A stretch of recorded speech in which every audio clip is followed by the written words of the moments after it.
as I told you that CRISPR is a DNA sequence which is then further get transcribed into a RNA, and that RNA is called as the CRISPR RNA. Now this CRISPR RNA is generally in immature form. So the processing of this CRISPR RNA is carried out to make it perfect for the further process. So after spacer integration, this CRISPR locus is transcribed into an free CRISPR RNA, and promoter for this is located within the leader region and generates a single RNA transcript called the free CRISPR RNA. So as I told you that promoter region generally lies within the leader region in the CRISPR locus. We have seen that. And after the transcription of that particular CRISPR DNA sequence, we get a RNA which is called as a free CRISPR RNA, just because it is immature. Now this CRISPR RNA transcripts then processed by a Cas proteins to form the mature CRISPR RNA. Okay, so this processing mechanism is differs among the different CRISPR systems. So generally the CRISPR DNA sequences get transcribed into the CRISPR RNA, and then this CRISPR RNA is get processed by the different Cas proteins. Okay, the Cas proteins are also responsible for the processing of CRISPR RNA. Before we saw that the Cas1 and Cas2 proteins, which are generally encoded by the Cas genes, are responsible for the spacer acquisition process.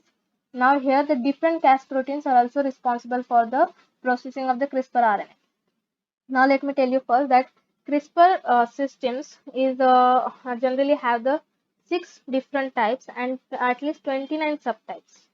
So these Cas proteins, which are responsible for the processing of the CRISPR RNA, differs among the different CRISPR systems.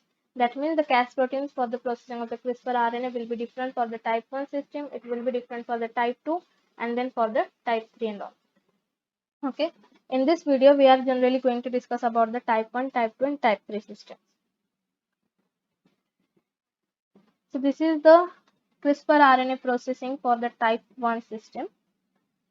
So here you can see generally this is the Cas6 protein is involved. So CRISPR repeats looped into a hairpin, and the Cas6 proteins recognize these stem loops created by the pairing of identical repeats that flank the CRISPR RNA. This Cas protein cleaves this transcript at the edge of the paired region, leaving the small CRISPR RNA. Each small RNA contains spacer and CRISPR sequence. So for example, in the CRISPR locus, okay, here you have this repeat sequence, then a spacer sequence, repeat sequence, spacer sequence, repeat sequence. So what happens? This repeat sequence, okay, this repeat sequence will be they are palindromic in nature, so they will be get looped out, or they will form a hairpin like structure. And what happens then? Okay, so they will form this hairpin like structure, and then this hairpin like structure will be get recognized by the Cas6 proteins. Okay, and then this Cas6 protein will cut this RNA into the small CRISPR RNAs, and then this small CRISPR RNAs will contain a loop structure, which is nothing but the repeat sequence and the small spacer sequence. Okay, so this is the spacer sequence, or the spacer sequence which the bacteria has derived from the bacteriophage. Okay, so this is how the processing of the CRISPR RNA generally occurs in the type 1 system. Cas6 proteins are involved. Then the CRISPR RNA processing in the type 2 system. So here what happens is that instead of Cas6, utilize the RNase-3 for cleavage, and functional type 2 system encode an extra small RNA that is trans-activating CRISPR RNA, which is also called as the tracer RNA. Transcription of the CRISPR RNA and tracer RNA results in base pairing and the formation of double-stranded RNA at the repeat sequence, which is targeted by RNase-3. So here you can see this is the repeat sequence, this is the spacer sequence, this is the repeat sequence, this is the spacer, and this is the repeat. Now what happens is within the bacterial DNA there would be a gene for the tracer RNA. So that gene will that gene will be get transcribed into a tracer RNA, and this tracer RNA will have the complementarity with this repeat sequence. So that's why this tracer RNA will go and they will bind to this repeat sequence. Okay, and then this complex of this structure will be get identified by the RNase-3, which will cut this RNA into the small mature CRISPR RNAs. So again, this mature CRISPR RNAs will contain the repeat sequence, a spacer sequence, and a tracer RNA. So this is how the CRISPR RNA looks like in the type 2 system. Which this type 2 system is very important because most type 2 system is the system which is mostly used for the the genome editing technique. Okay, because CRISPR Cas mechanism or the CRISPR Cas system is also helpful for the genome editing process, and this type 2 system is generally or mostly used for the genome editing process. So here instead of the Cas6, RNA3 is important. Okay, or RNA3 is performing the processing of the CRISPR RNA. Now in type 3 generally involve the, again the Cas6 homolog, which is the metal independent endoribonuclease.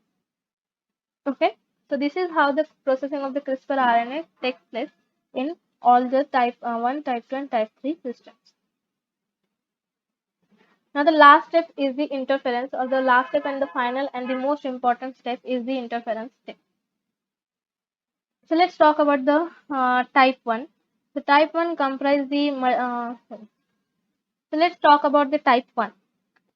So what does interference mean? Interference is simply the the hybridization of the CRISPR RNA with the target DNA and then the cleavage of the target DNA. This process is generally referred to as the interference step.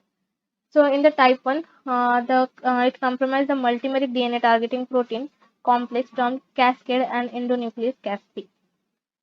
So generally in type 1, the multiple Cas proteins are required for the cleavage of the target DNA, and that complex of that proteins is generally termed as a cascade. And there is one more important Cas protein is required for the cleavage purpose, that is the Cas3 protein in the type 1 system. So cascade bind to DNA through the PAM and spacer recognition. So as I told you, PAM is nothing but the region which is adjacent to the protospacer region, and protospacer is the DNA sequence which is generally get integrated into the bacterial DNA. So generally this cascade or the complex of the proteins, they go and bind to the target DNA with the help of the spacer recognition. So what is meant by spacer recognition? So the spacer region within the CRISPR RNA will show the complementarity with the target DNA of the bacteriophage, as the bacteria has derived that DNA segment from the bacteriophage DNA itself. So okay, so that's why the spacer region will show the complementarity with the DNA of the bacteriophage. And the proteins, okay, this proteins, Cas proteins, which are involved in the cleavage purpose, they have a affinity towards this PAM region, or they will they can identify this PAM region. Okay, so they can identify the PAM region for that bacteriophage DNA. So they will go and bind the target DNA with the help of the this PAM and the spacer recognition process. After that, then the Cas3 protein will also go and bind to this complex, and then Cas3 protein have a 3' to 5' exonuclease activity. So it will nick the target DNA and will degrade that target DNA with the help of this 3' to 5' exonuclease activity. Okay, so this is how in type 1 the CRISPR Cas system or the CRISPR Cas mechanism can target a particular bacteriophage DNA and can degrade that bacteriophage DNA for the prokaryotic cell survival. Now let's talk about the second type. The second type involve the now let's talk about the second type. So the second type involves the single multifunctional protein, that is the Cas9, and Cas9 require both CRISPR RNA and tracer RNA to function and cleave the DNA. So we have seen that the in type 2 that generally we don't have the CRISPR RNA alone, but with the with CRISPR RNA we have the tracer RNA also, which is generally complementary to the repeat region, or the tracer RNA get hybridized with the repeat region, and that entire structure is called as a mature CRISPR RNA. So that tracer RNA is very much important in the type 2, as it guides the CRISPR RNA to go and just to bind to the target DNA sequence. So Cas9 protein is involved in the type 2 interference step, and the Cas9 protein possesses the two domains, HNH domain and the RUBC domain or the RUBC domain, which has a nuclease activity. So following DNA recognition, Cas9 generates the blunt end double strand break, and this rely on the PAM 5' NGD site. So as I told you that Cas proteins, here also Cas3 protein, here Cas9 protein, they recognize this PAM region.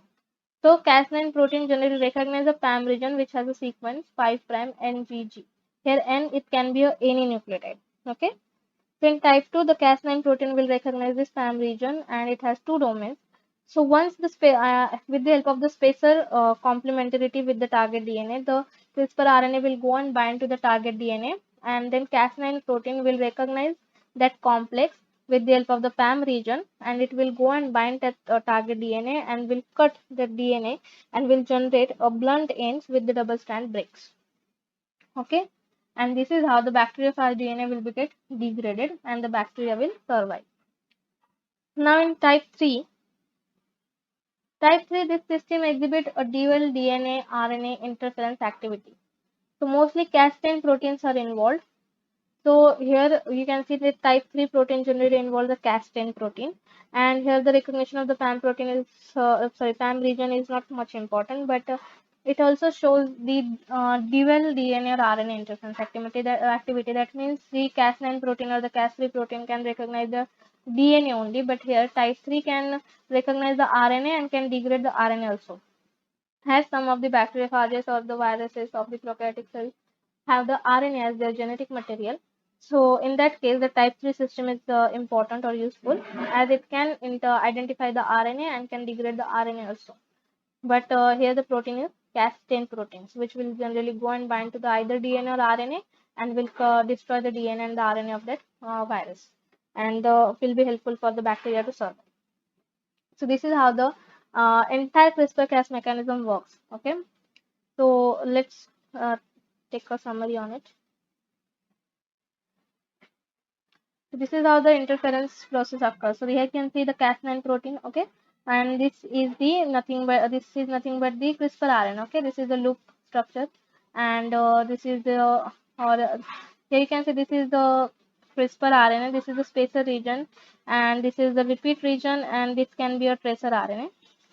They are actually they have shown by the same color, but actually it can be it is a tracer RNA. Okay, this region is the tracer RNA, this is the repeat region, and this is the spacer sequence.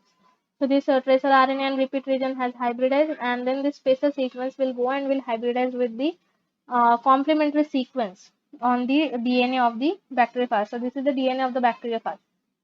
With the help of this complementarity, this spacer sequence will identify the target site of the bacteriophage DNA, and then the Cas9 protein will identify the PAM region. Here it would be a PAM region. They have not shown the PAM region here. So here it could be a PAM region, that is 5' NGG, and then Cas9 protein will bind to that complex with the help of that recognition of that PAM region. And this SNS and RUFC domain will cut the bacteriophage DNA and will generate the the double strand break. And this is how the DNA of the bacteriophage will be get degraded and the bacteria will survive. So here you can imagine the entire process. Okay. So first, this is the spacer acquisition process. So you can see this is the normal CRISPR sequence of the bacteria, and now the bacteria has already acquired the spacer sequences from the bacteriophage 1, 2, and all. Now the bacteria got infected by another bacteriophage, so it will acquire one more spacer sequence. So here you can see this is another additional spacer sequence acquired from the new bacteriophage. After that, then this CRISPR sequence will be get transcribed into the RNAs. Okay, here this is the RNAs, and these RNAs are called as the CRISPR RNA. Now this CRISPR RNA will be get processed by the different Cas proteins. Here in type 1 it would be a Cas6 protein, here in type 2 it would be a RNA3, and in type 3 it would be a homolog of the Cas6. Okay, so second step is the processing of the CRISPR RNA. Now then this CRISPR RNA will go and will bind to the target region within the DNA of the bacteriophage. So this interference process will happen if the bacteria will be get reinfected by the same bacteriophage. Here it has acquired this third spacer sequence from the bacteriophage 3, and if in future if the bacteria will survive, so it will acquire the spacer sequence, will form the CRISPR RNA. And if in future the bacteria will get reinfected by that bacteriophage 3, then this CRISPR RNA will go and bind to the DNA sequence of that bacteriophage, and then with the help of the Cas3 protein in type 2 and Cas9 protein in type Cas3 protein in type 1 and Cas9 protein in type 2 will go and just will degrade the bacteriophage DNA, and the bacteria will survive. So this is how actually the entire CRISPR-Cas mechanism works. So this is how the CRISPR-Cas mechanism actually work within the bacterial or the prokaryotic cells.